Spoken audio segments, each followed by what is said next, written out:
반갑습니다. 오늘도 새벽 돌베개에 나오신 모든 성도님들을 주님의 이름으로 환영합니다.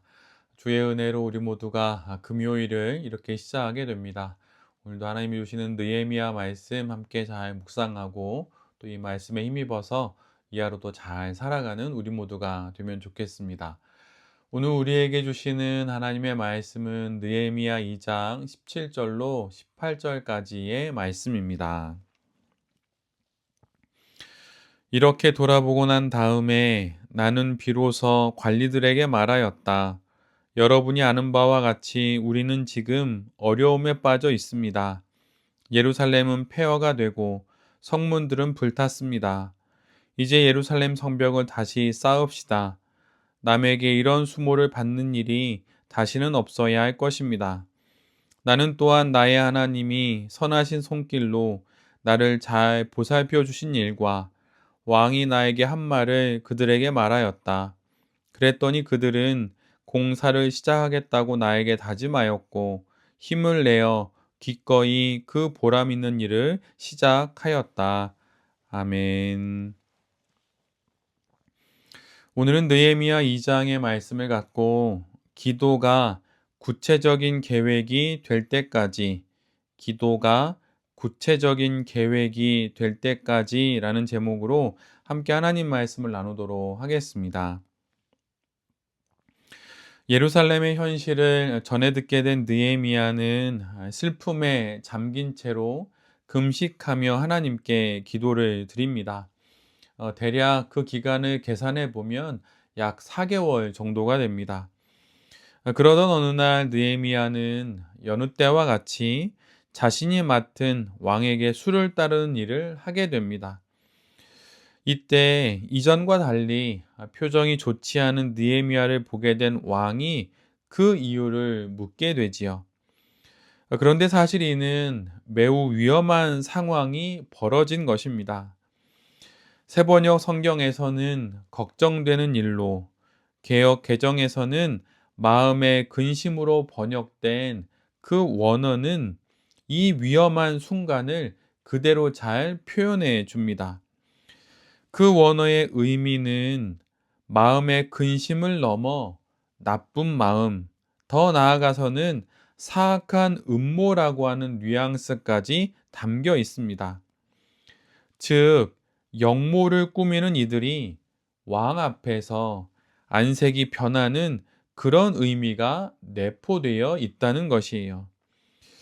역모를 꾸미는 신하가 왕을 시해하려는 자들이 좋은 안색을 가질 수는 없기 때문입니다. 그래서 신하들은 왕 앞에서 역모로 오인될 어두운 표정과 슬픈 안색을 드러내서는 안 됩니다. 이는 생명과 직결된 문제입니다.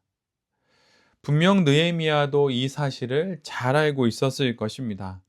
그러나 하나님께 4개월여 동안 간절히 금식하며 기도했기에 자신도 모르게 이런 표정이 드러나게 된 것입니다. 왕의 질문을 받은 느헤미야는 자신의 근심의 이유를 솔직하게 설명합니다. 이후로 어떻게 상황이 전개될지는 두 번째이고 일단 왕이 오해하지 않도록 설명하는 것이 우선이지요. 느헤미야는 예루살렘의 현실로 인해서 슬퍼하는 자신의 마음을 이야기합니다. 그런데 놀랍게도 돌아온 왕의 대답은 느헤미야의 근심을 덜어줄 필요를 이야기하라는 그런 것이었습니다. 필요한 것이 있으면 말해보라는 것이죠. 위기가 기회로, 오해가 적극적인 지원으로 바뀌는 순간입니다. 이에 느헤미야는 신속히 하나님께 기도를 드립니다. 말하자면 화사의 기도를 드린 것이지요. 오늘 본문을 보면 중간중간 느헤미야의 이 기도의 순발력이 매우 돋보입니다. 그리고는 느헤미야는 자신의 필요를 일목요연하게 왕에게 보고합니다. 마치 준비된 보고서를 읽듯이 그는 그렇게 말합니다. 느헤미야는 자신을 예루살렘으로 보내줄 것을 가장 먼저 요청합니다. 그런데 왕이 이 이야기를 듣더니 매우 긍정적으로 생각하는 듯한 분위기를 풍깁니다. 그러자 느헤미야는 한 걸음 더 나아가서 예루살렘 성읍을 재건하기 위해 필요한 자원들을 구체적으로 말하기 시작합니다. 물론 그 모든 말에 앞서서 항상 임금님께서 좋으시다면이라고 하는 말을 덧붙입니다. 이런 대화의 능력도 우리의 모두에게 있어야 할 것입니다. 느헤미야는 왕에게 두 개의 친서를 보내줄 것을 요청합니다. 첫 번째는 무사히 예루살렘에 갈 수 있도록 그 지방 담당 총독들에게 보내는 친서이고, 두 번째는 이 일을 수행하는 데 있어 필요한 재원들을, 나무들을 공급받을 수 있게 해달라는 그런 친서입니다. 이렇게 순식간에 벌어진 대화의 결론은 왕이 느헤미야의 모든 청을 들어주는 것으로 끝나게 됩니다. 매우 놀라운 전개이지요. 어떻게 느헤미야는 역모로 오인될 수 있는 순간을 하나님의 뜻을 이룰 수 있는 기회로 바꿔낼 수 있었던 것일까요? 크게는 두 가지로 살펴볼 수 있습니다. 첫째는 그가 오랜 기간 4개월 동안 기도에 힘썼다는 것입니다. 요즘 시대는 기도가 과소평가되거나 이와 정반대로 과대포장되는 경우들이 많이 있어 보입니다. 기도의 능력을 하찮게 여기며 기도하기를 게을리하거나 기도를 드리지 않는 것을 가볍게 여깁니다.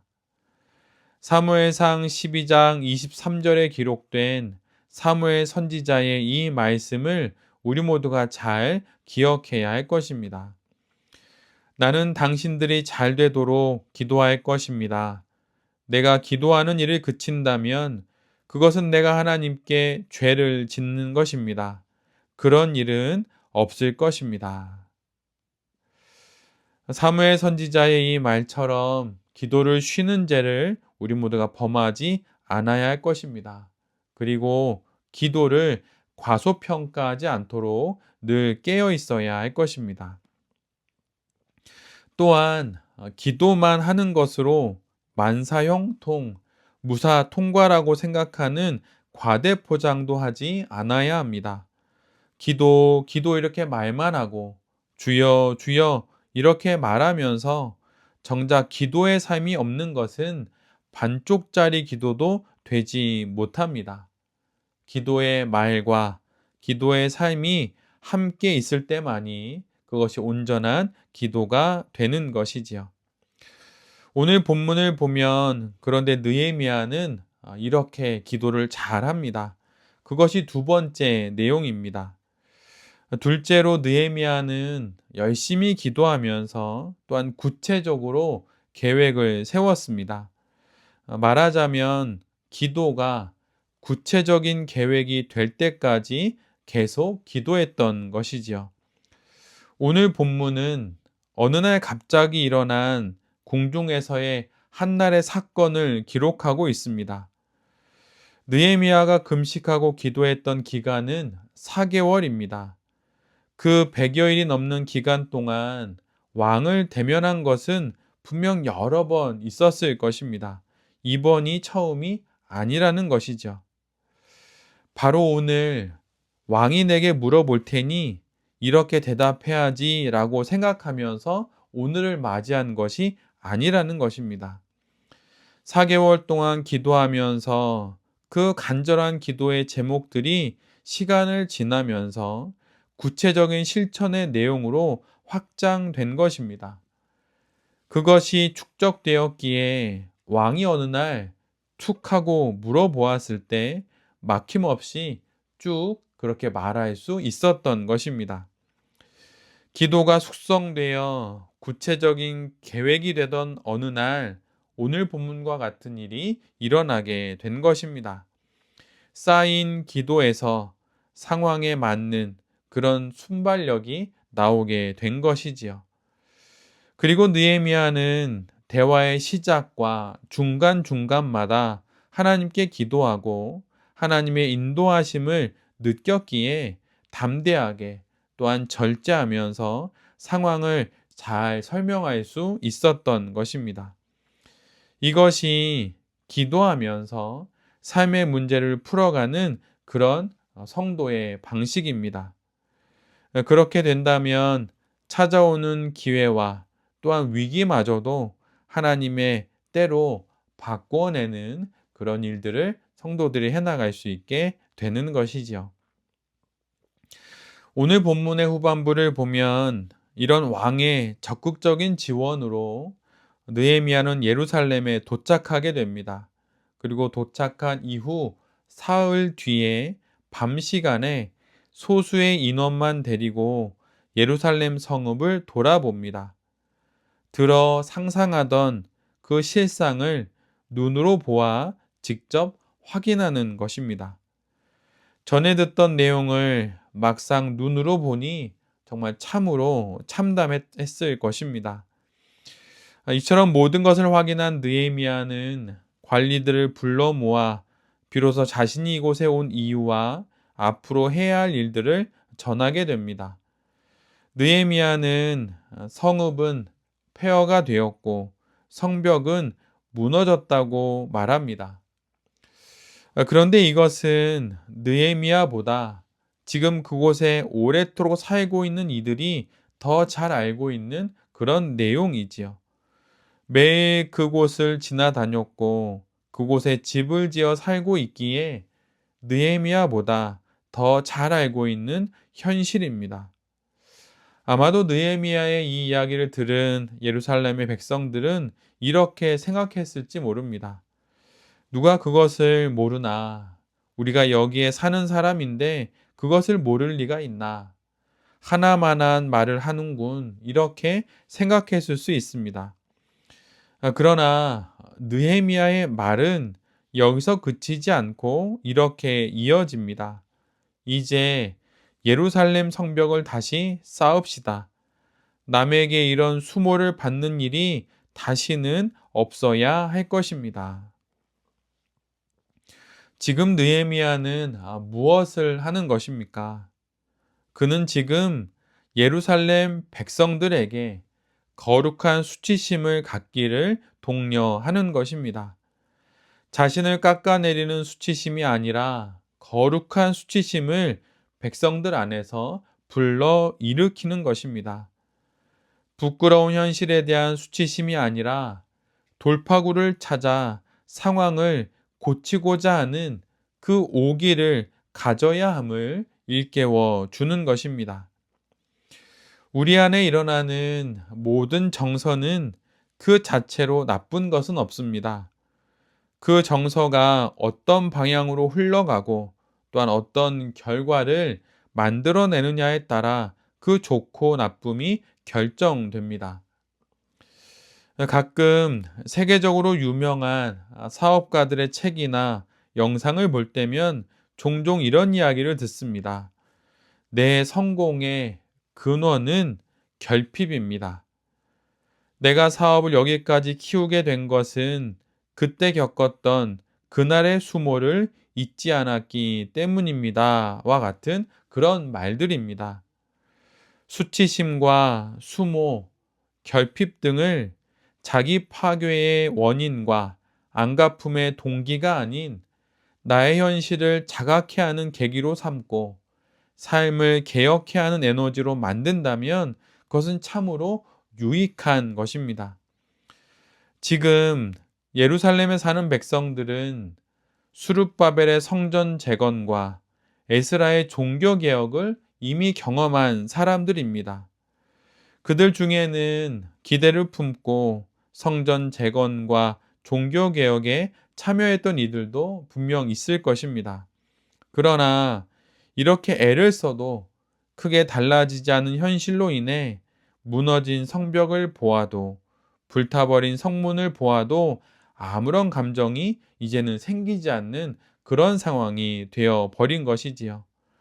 부끄러워하지도 않고 수치스러워하지도 않는, 말하자면 무감각한 영혼이 된 것입니다.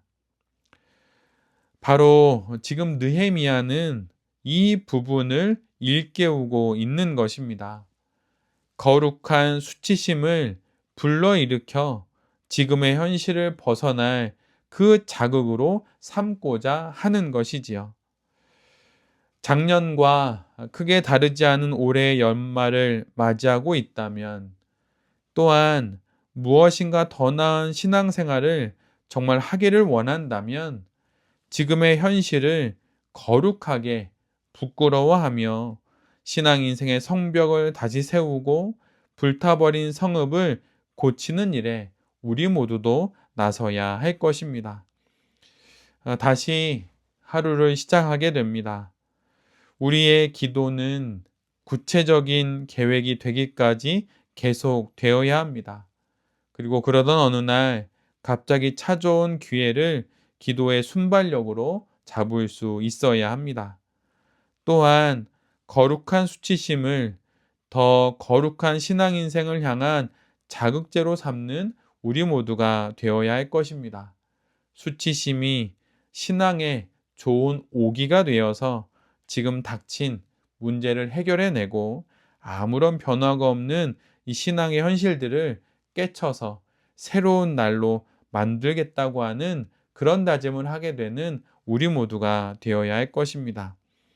새벽 돌베개의 모든 성도님들과 또 이 말씀을 전하는 제 자신이 기도가 구체적인 계획이 되기까지, 또한 거룩한 수치심을 통해 변하지 않는 우리의 현실을 바꿔내는 그런 신앙 인생을 살아가는 거룩한 성도들이 될 수 있기를 간절히 기도드립니다. 아멘. 함께 기도하겠습니다. 주님, 느헤미야와 같이 기도하고 또한 실천하겠습니다. 기도가 구체적인 계획이 되기까지 기도하겠습니다. 그렇게 기도하던 어느 날 맞이한 위기와 또한 찾아온 기회를 잘 붙잡아 거룩한 일을 이루며 살아가겠습니다. 주님, 인도하여 주시옵소서. 주님, 마땅히 부끄러워해야 할 것에 대한 거룩한 수치심을 감당하기 어려운 일에 대한 에너지로 만들겠습니다. 수치와 모멸감을 자기 비하의 원인으로 삼지 않고 더 나은 나를 위해, 더 거룩한 나를 위한 원동력으로 삼겠습니다. 주님, 이끌어 주시옵소서. 이 모든 말씀 예수 그리스도의 이름으로 기도드립니다.